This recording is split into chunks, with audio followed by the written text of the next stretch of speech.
تجھے دنیا میں ہی اللہ تعالیٰ اس کے بارے میں بتا دیں گے جو تو کفر کر رہا ہے، شرک کر رہا ہے. کیا بتا دیں گے؟ ایک اسٹیج ایسا آئے گا جب تو بوڑھا ہو جائے گا، جس پہ تو نے اعتماد کیا، جس سے تو ڈرا، جس سے تو امید لگایا، جس سے تو فائدہ نقصان سمجھا، وہ تجھے چھوڑ دیں گے.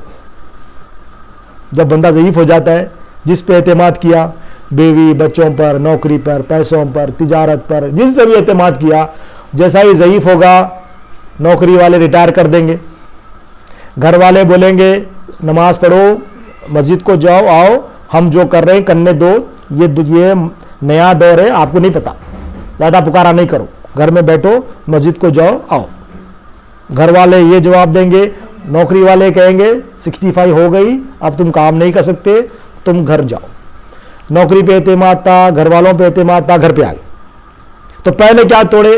اللہ تعالیٰ بتا رہے ہیں اس کو، تعلق جس پہ اعتماد تھا تعلق کٹا، جن سے یہ بھروسہ تھا انہوں نے اس کا بھروسہ توڑا. آگے فرماتے ہیں حضور غوث صلی اللہ علیہ وسلم، جب تو ان کو پکارے گا تو تیری پکار بھی نہیں سنیں گے. جو تو نے رستے بنا کے رکھے تھے وہ رستے سارے ختم ہو جائیں گے. تیرے اندر جو بصارت تھی وہ ختم ہو جائے گی، تیرے اندر جو سماعت تھی وہ ختم ہو جائے گی، تیرے اندر جو قوت تھی وہ ختم ہو جائے گی. جسے تو نے اپنی ذات پہ بھروسہ کیا تھا نا کہ میرے ہاتھوں میں دم ہے تو میں کروں گا سارا، وہ قوت ختم ہو جائے گی. لوگ ہاتھ دے دیے، پکارے تو نہیں سن رہا کوئی. آپ فرماتے یہ تجھے تیرے شرک کے نتیجے میں رزلٹ ملا ہے. دنیا میں دیکھ کے جا رہا، دنیا میں ذلیل ہو کے جا رہا. تو مومن پہ اللہ تعالیٰ ظلم نہیں فرماتے، دنیا میں بھی کامیاب ہوتا ہے، آخرت میں بھی کامیاب ہوتا ہے. جب اللہ سے مانگنے والا بن جاتا ہے تو وہ گھر والے اس کا ادب کرتے، بزرگ بول کر اس کی بات سنتے. ایک بات بولا تو پورے لوگ لائن میں ٹھہرے ہوتے ہیں اس کی. اللہ تعالیٰ وہ عزت دیتے ہیں کہ دیکھ تو ضعیف بھی ہو گیا، تو کمزور بھی ہو گیا، تیری عزت ہے، تیری عزت یہاں پر بھی ہوگی، خبر میں بھی ہوگی، آخرت میں بھی ہوگی. بایزید بستامی رحمۃ اللہ علیہ، آپ کا وصال ہو گیا تو مرید نے جو نا سوچا کہ مجھے نا پتا کریں کہ حضرت کا معاملہ کیا ہوا. تو حضرت اس کے خواب میں آئے، دعا کی اس نے اللہ تعالیٰ سے. تو بایزید بستامی رحمۃ اللہ، یہ کون ہے؟ حضور جنید بغدادی رحمۃ اللہ علیہ کے پیر مرشد نہیں ہے. آپ حضور جنید بغدادی رحمۃ اللہ علیہ فرماتے ہیں کہ بایزید بستامی رحمۃ اللہ علیہ کا مقام کیا ہے. آپ مقام بتاتے ہیں کہ حضرت جبرائیل علیہ السلام کا جو مقام فرشتوں میں ہے، بایزید بستامی رحمۃ اللہ علیہ کا مقام اولیاء اللہ میں. کون فرما رہے ہیں؟ حضور غوث ثقلین رضی اللہ عنہ کے پیر و مرشد جنید بغدادی رحمۃ اللہ علیہ آپ کی تعریف کر رہے ہیں. تو وہ بایزید بستامی رحمۃ اللہ علیہ مرید کے خواب میں آتے ہیں. تو مرید کہتے ہیں حضرت خبر میں کیا معاملہ ہوا، فرشتوں نے کیا. دیکھو پہلے کے اولیاء اللہ کی تعلیم یہی تھی، آخرت، ایمان، اپنے دین کو سنوارنا، اپنے ایمان کو سنوارنا. تو مرید بھی خواہش کیا کر رہا ہے کہ حضرت کا معاملہ کیا ہوا، خبر میں حضرت کی کامیابی کیسے ہوئی. تو بایزید بستامی رحمۃ اللہ فرماتے ہیں میں خبر میں پہنچا تو میں سے جب سوال ہوا من ربو کا، تو میں نے جواب دیا میرا رب اللہ ہے. تو پھر میں نے فرشتوں کو پوچھا کیا مجھے بتا دو گے اللہ تعالیٰ سے پوچھ کے، کیا اللہ تعالیٰ بھی مجھے بندہ سمجھتا ہے؟ نہیں. کیا اللہ تعالیٰ بھی مجھے اپنا بندہ مانتا ہے؟ نہیں. کیسی بات ہے، میں تو اللہ کو رب مانتا ہوں اور ہمیشہ گواہی دیوں کہ اللہ ہی میرا رب ہے، مجھے یہ بتا دو گے کہ اللہ تعالیٰ مجھے اپنا بندہ بھی مانتا ہے یا نہیں. کیسی بات ہے.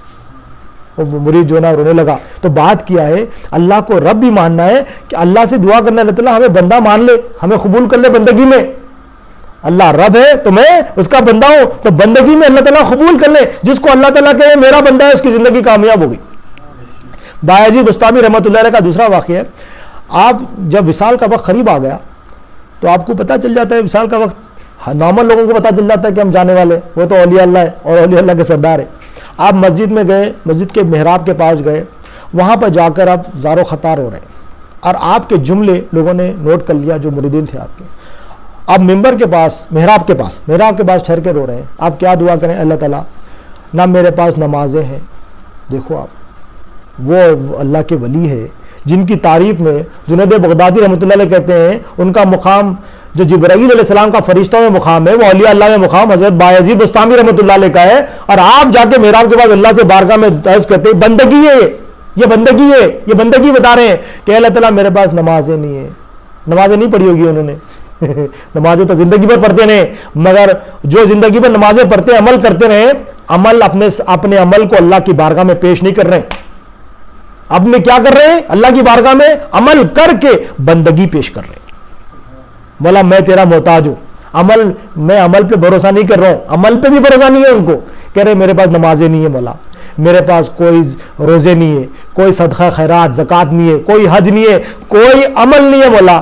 مولا تیری ذات سے امید ہے, مجھے بخش دے, میں نے اپنی زندگی پوری برباد کر دی. دیکھا آپ نے کون فرما رہے ہیں؟ حضرت بایزید بستامی رحمۃ اللہ. یہ مقام ملا. تو کیا ہے, عمل پہ بھی بھروسہ نہیں ہے. ہم تو رزق کے معاملے میں اس پہ بھروسہ, اس پہ بھروسہ کر رہے ہیں. انہوں آخرت کے لیے بھی ہم پہ عمل پہ بھروسہ نہیں کر رہے. کس سے بھروسہ کر رہے ہیں؟ اللہ کی ذات. تو اللہ سے توبہ کر رہے ہیں, اللہ سے امید رکھ رہے ہیں, اللہ تعالیٰ تیری بخشش پہ ہی مجھے بھروسہ ہے. حضرت عیسیٰ علیہ السلام گزر رہے, ایک شخص آسمان کی طرف دیکھا ہے, مصروف ہے. آپ بولے کیا کر رہا؟ اس کے پاس گئے, اس کو پوچھے کہ بھائی کیا کر رہا ہے؟ ان کی بات ہی نہیں سن رہا, وہ اپنی دنیا میں مصروف ہے. اللہ تعالیٰ وہی بھیجے. دیکھو ایک نارمل بندہ آسمان کی طرف توجہ کر کے مصروف ہے, حضرت عیسیٰ علیہ السلام اللہ کے نبی اسے بات چیت کر رہے ہیں, جواب نہیں دیا, تو اللہ تعالیٰ فرشتے کو بھیجے, وہی آ گئی.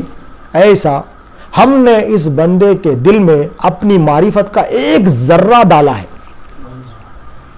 ایمان کا ایک ذرہ, اور یہ ہمارا مشاہدہ کر رہا ہے. اگر تم تلوار لے کر اس کو کاٹ بھی دو گے تو اس کو پتہ بھی نہیں چلے گا. کہ کون فرما رہے ہیں؟ اللہ تعالیٰ فرما رہے ہیں وحی کے ذریعے عیسیٰ علیہ السلام. ایک ذرے کا یہ مقام ہے.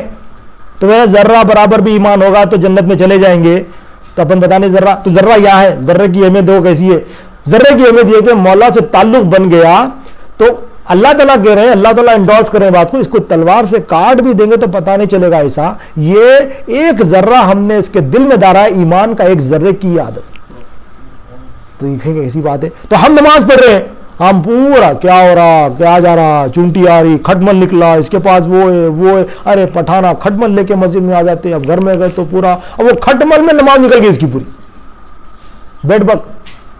ارے لوگ یار اب گھر میں گئے تو پھر کیا ہوتا, پھر ہمارے گھر میں ہی پھیل جاتے, اور السلام علیکم رحمۃ اللہ, السلام علیکم, کیا پڑھ گیا ہے؟ کھٹمل پڑھ گیا ہے.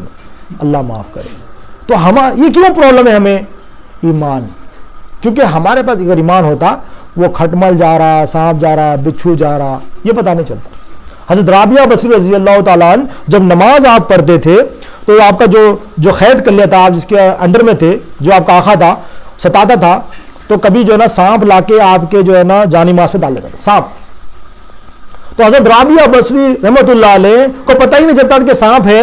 وہ سانپ جب سجدے میں جاتے تو سانپ جو ہے نا آپ کے گردن میں سے نکل کے باہر چلے جاتا, زہریلا سانپ ہوتا. مگر اللہ کی ولی ہے, سانپ کی کیا مجال کہ آپ کو ٹچ بھی کرے, تو وہ چلے جاتا. مگر آپ کو پتہ ہی نہیں چلتا کہ وہ سانپ آپ کے پاس سے آیا گیا. ہم تو ناچتے, پتہ نہیں کیا کرتے ہم. تو بات یہ ہے, جب ایمان داخل ہو جاتا ہے, یہ ہمارے اولیاء اللہ ہمارے اسلاف کا معاملہ ہے, ہمارے اولیاء اللہ ہمارے اسلاف کا معاملہ ہے. اس طرح سے کا ایک اور قرآن سے ہم بات بلاتے ہیں.